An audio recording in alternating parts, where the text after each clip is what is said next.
Hello students. तो हम लोग पढ़ रहे थे 6 क्लास का मैथ प्रश्नावली 1.1। तो यह वीडियो पार्ट 10 है। इससे पहले पार्ट 9 वीडियो में हमने आपको प्रश्नावली 1.1 के पहला प्रश्न और दूसरा प्रश्न कंप्लीट हल करा दिए थे। तो इस वीडियो में हम लोग पढ़ेंगे तीसरा प्रश्न। ठीक है, तो चलिए इस वीडियो को स्टार्ट करते हैं।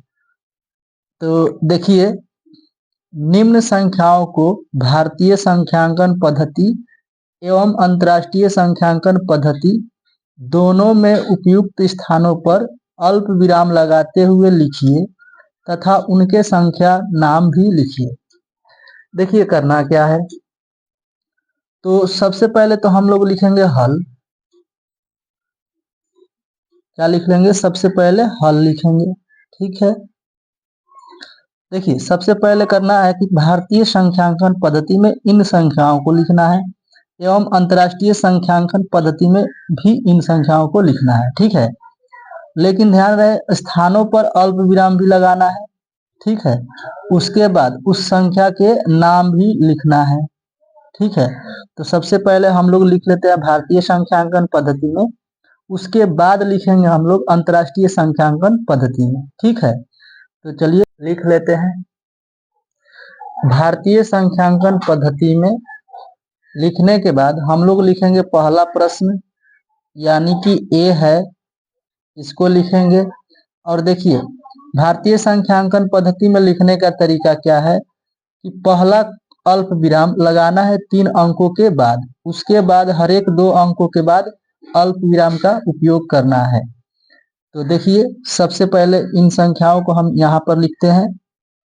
देखिए हमें क्या करना है, अल्प विराम का उपयोग करना है। तो दाहिने तरफ से संख्याओं को लिखेंगे। ठीक है, ताकि अल्प विराम लगाने में हमें इजी हो। देखिए 2 लिखेंगे, उसके बाद 6, उसके बाद 7 लिखेंगे। तो इसके बाद कोमा दे देंगे 3 अंकों के बाद, उसके बाद 5 लिखेंगे और फिर क्या लिखेंगे, 9 लिखेंगे। इसके बाद फिर कोमा लगा देंगे क्योंकि 2-2 अंकों के बाद कोमा देना है। अब उसके बाद 5 फिर 7 लिखेंगे, 5 फिर 7 लिखेंगे, फिर कोमा देंगे। उसके बाद देखिए क्या बच गया, 8 बच गया। ठीक है, तो इतना पर ही रोक देंगे हम लोग।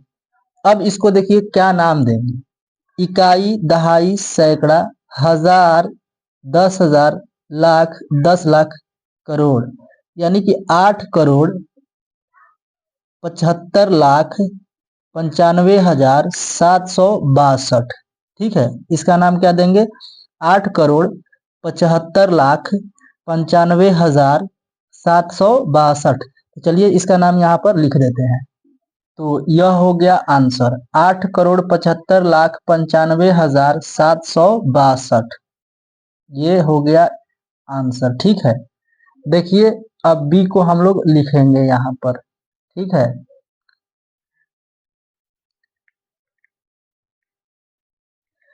देखिए दाहिने तरफ से हम लोग अंकों को लिखेंगे। ठीक है, 3, 8, 2। क्या लिखेंगे, 3, 8, 2। फिर एक कोमा का यूज करेंगे। ठीक है, उसके बाद फिर क्या लिखेंगे, इस 2 और 6 को 2, फिर लिखेंगे 6, फिर कोमा का यूज करेंगे। ठीक है, फिर 4, 5, 4, 5, फिर कोमा का यूज करेंगे। फिर क्या है, 8 है, 8 लिख देंगे। तो देखिए ये हो गया भारतीय संख्यांकन पद्धति में अल्प विरामों का उपयोग। ठीक है, इसके बाद इस संख्या का नाम भी देना है। क्या देना है, इस संख्या का नाम देना है। तो देखिए इसका नाम क्या होगा, इकाई, दहाई, सैकड़ा, हजार, 10,000, लाख, 10 लाख, करोड़। 8,54,62,283 इसका नाम हो जाएगा। ठीक है, तो चलिए यहाँ पर लिख देते हैं। तो ये हो गया इस प्रश्न का आंसर। ठीक है, यहाँ पर लिख दिया हम लोग 8,54,62,283। ठीक है, देखिए अगला है सी। इसको किस तरीके से लिखेंगे, तो ध्यान दीजिए, बिल्कुल उसी तरीके से लिखेंगे हम लोग। दाहिने तरफ से अंकों को लिखेंगे। तो देखिए 640, क्या लिख लेंगे, 640, पहला कोमा यूज कर लेंगे। फिर उसके बाद 2-2 अंकों के बाद कोमा देना है। ठीक है, तो देखिए 0 0 यानी डबल जीरो उतारेंगे, फिर कोमा का यूज करेंगे, फिर क्या करेंगे, फिर डबल 9 उतार लेंगे, फिर कोमा का यूज करेंगे, फिर एक 9 उतार लेंगे। ठीक है, तो देखिए ये हो गया भारतीय संख्यांकन पद्धति में अंकों अल्प विराम का उपयोग। तो देखिए इसको क्या पढ़ा जाएगा, इसको पढ़ा जाएगा इकाई, दहाई, सैकड़ा, हजार, 10,000, लाख, 10 लाख, करोड़। 9,99,46 पढ़ेंगे। इसको क्या पढ़ेंगे, 9,99,46 पढ़ेंगे। ठीक है, क्योंकि यहाँ पर तो अंक है ही नहीं, यहाँ पर तो जीरो है, इसलिए 46 पढ़ेंगे डायरेक्ट। क्लियर है, तो यहाँ पर इसका नाम लिख देते हैं। तो ये हो गया प्रश्न सी का आंसर, 9,99,46। ठीक है, देखिए अगला है डी, इसको किस तरीके से लिखेंगे, तो यहाँ पर लिख लेते हैं डी। देखिए दाहिने तरफ से अंकों को लिखेंगे हम लोग, तो पहला अल्प विराम 3 अंकों के बाद, उसके बाद 2-2 अंकों के बाद अल्प विराम लगाना है। तो देखिए 107, फिर देंगे कोमा, फिर लिखेंगे हम लोग 2 3 2 3, फिर कोमा, फिर 4 8 4 8, फिर कोमा, फिर 9। ठीक है, इसके बाद लिखेंगे इसका नाम। तो देखिए इसका नाम क्या हो जाएगा, इकाई, दहाई, सैकड़ा, हजार, 10,000, लाख, 10 लाख, करोड़। 9,84,32,701। ठीक है, इसका नाम हो जाएगा। तो यहाँ पर लिख लेंगे, यह हो गया प्रश्न डी का आंसर, 9,84,32,701। ठीक है, तो भारतीय संख्यांकन पद्धति में इन प्रश्नों को हमने लिख दिया। इसके बाद हम लोग लिखेंगे अंतर्राष्ट्रीय संख्यांकन पद्धति में अल्प विरामों का उपयोग करके, और क्या करेंगे, उनका नाम भी लिखेंगे। ठीक है, तो चलिए यहाँ पर लिख लेते हैं अंतर्राष्ट्रीय संख्यांकन पद्धति में। देखिए अंतर्राष्ट्रीय संख्यांकन पद्धति में लिखना है, तो इस बार हम लोग अंतर्राष्ट्रीय संख्यांकन पद्धति में कोमा का यूज करेंगे हर एक 3 अंकों के बाद, दाएं से हर एक 3 अंकों के बाद कोमा लगाते जाएंगे। ठीक है, तो देखिए यही था ना संख्या, इसी को क्या करना है, अंतर्राष्ट्रीय पद्धति में लिखना है। तो पहला कोमा देंगे दाएं तरफ से 3 अंकों के बाद, उसके बाद भी 3 अंकों के बाद, उसके बाद अगर 3 अंक होंगे तो उसके बाद कोमा देंगे। ठीक है, तो यहाँ पर लिख लेते हैं। देखिए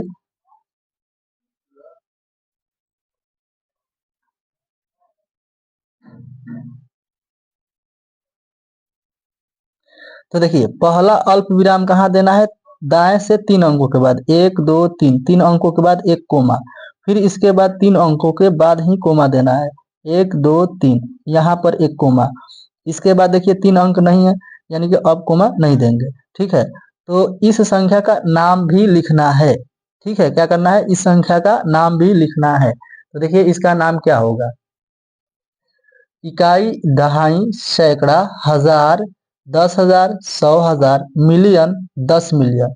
यानी पढ़ेंगे इसको 87,595,762। क्या पढ़ेंगे, 87,595,762। ठीक है, तो यहाँ पर इसका नाम लिख देंगे। तो देखिए ये हो गया अंतर्राष्ट्रीय संख्यांकन पद्धति में अल्प विराम का उपयोग और इसका नाम। ठीक है, ये हो गया आंसर। तो देखिए बी को किस तरह से लिखेंगे हम लोग,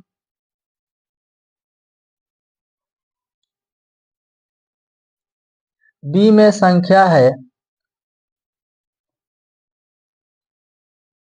देखिए बी में क्या है, यहाँ पर आपको दिखाई दे रहा होगा, ये संख्या है। तो पहला अल्प विराम यहाँ देंगे, फिर अल्प विराम इसके 3 अंकों के बाद यहाँ देंगे, उसके बाद छोड़ देंगे, इस संख्या का नाम लिख देंगे। तो चलिए यहाँ पर लिख लेते हैं, तो देखिए पहला अल्प विराम हो गया दाएं से 3 अंकों के बाद, दूसरा अल्प विराम भी दाएं से 3 अंकों के बाद ही देना है, उसके बाद 3 अंकों के बाद ही देना है अल्प विराम। ठीक है, तो देखिए इस संख्या का नाम क्या हो जाएगा, इकाई, दहाई, सैकड़ा, हजार, 10,000, 100,000, मिलियन, 10 मिलियन, यानी 85,462,283। तो यहाँ पर इसका नाम लिख लेते हैं। तो ये हो गया इस संख्या का नाम 85,462,283। ये हो गया आंसर। ठीक है, देखिए अगला है सी। तो देखिए अगला है सी। तो देखिए यहाँ पर आपको यहीं पे दिखाई दे रहा होगा। तो इसको लिखना है 3-3 अंकों के बाद अल्पविराम का यूज करना है बस। तो देखिए पहला अल्पविराम 3 अंकों के बाद, उसके बाद यहाँ पर अल्पविराम देंगे। ठीक है, तो इसी को लिख लेते हैं यहाँ पर 046, अल्प विराम लगा देंगे, फिर 00, फिर 19, फिर अल्प विराम लगा देंगे। ठीक है, उसके बाद 99 लिख देंगे यहाँ पर, हो गया 99। तो ये हो गया अंतरराष्ट्रीय पद्धति में अल्प विरामों का उपयोग। इस संख्या का नाम देंगे अब। ठीक है, इकाई, दहाई, सैकड़ा, हजार, 10,000, 100,000, मिलियन, 10 मिलियन, यानी कि 99,900,046। इसको पढ़ेंगे 99,900,046 पढ़ेंगे। ठीक है, यहाँ पर इसका नाम लिख लेते हैं। ठीक है, तो ये हो गया इस संख्या का नाम 99,900,046। ये हो गया इसका सही आंसर। ठीक है, देखिए अगला है डी। देखिए यहाँ पर आपको दिख रहा होगा पहला अल्प विराम 3 अंकों के बाद, फिर दूसरा अल्प विराम भी 3 अंकों के बाद, हर एक 3 अंकों के बाद ही अल्प विराम का यूज करना है। तो देखिए यहाँ पर संख्या को लिख लेते हैं। एक हो गया यहाँ पे, उसके बाद 2, 3, 4 लिखेंगे, 2, 3, 4, फिर अल्प विराम देंगे, फिर इसके बाद 8, 9, 8, 9।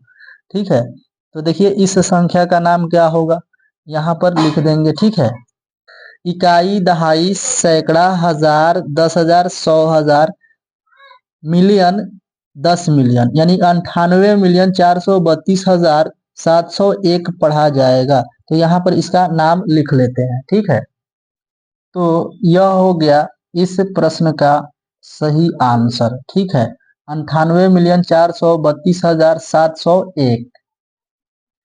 तो स्टूडेंट्स, इस तरह से आपका प्रश्नावली 1.1 समाप्त हो गया।